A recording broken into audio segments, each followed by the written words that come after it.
पायल जी आप मतलब कि सुपरस्टार हीरोइन होके आप इधर घूम रही हैं, थानों के चक्कर लगा रहे हैं, तो क्या आपको इंसाफ मिलने की उम्मीद है?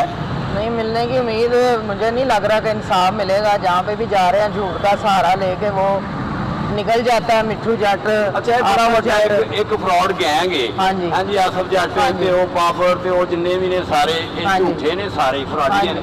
ਅੱਛਾ ਉਸਮਾ ਬੁਹਾਰੀ ਸਾਹਿਬਾਂ ਨੂੰ ਕੀ ਕਹੋਗੇ ਕਿ ਜੇ ਸ਼ਿਵਪੁਰੇ ਇੱਕ ਸਟਾਰ ਨੂੰ ਉਹਨੇ ਚਪੇੜ ਮਾਰੀ ਏ ਤੇ ਉਹਦੇ ਆਸਤੇ ਉਹਨਾਂ ਨੇ ਐਕਸ਼ਨ ਲਿਆ ਤੇ ਤੁਹਾਡੇ ਆਸਤੇ ਐਕਸ਼ਨ ਕਿਉਂ ਨਹੀਂ ਲੈ ਰਹੇ ਹੋ? ਮੈਨੂੰ ਲੱਗਦਾ ਮੈਂ ਹਵਾ ਦੀ ਬੇਟੀ ਨਹੀਂ ਹੈਗੀ। ਤੁਸੀਂ ਹਵਾ ਦੀ ਬੇਟੀ ਨਹੀਂ? ਨਹੀਂ ਤੇ ਨਾਲ ਵੀ ਕਿਉਂਕਿ ਮੈਂ ਹਵਾ ਦੀ ਬੇਟੀ ਹੁੰਦੀ ਤੇ ਜ਼ਾਹਿਰ ਹੈ ਮੇਰੇ ਲਈ ਵੀ ਐਕਸ਼ਨ ਲੈਂਦੇ। ਜ਼ਾਹਿਰ ਹੈ ਮੈਂ ਵੀ ਇੱਕ ਲੇਡੀ ਸਾਂ।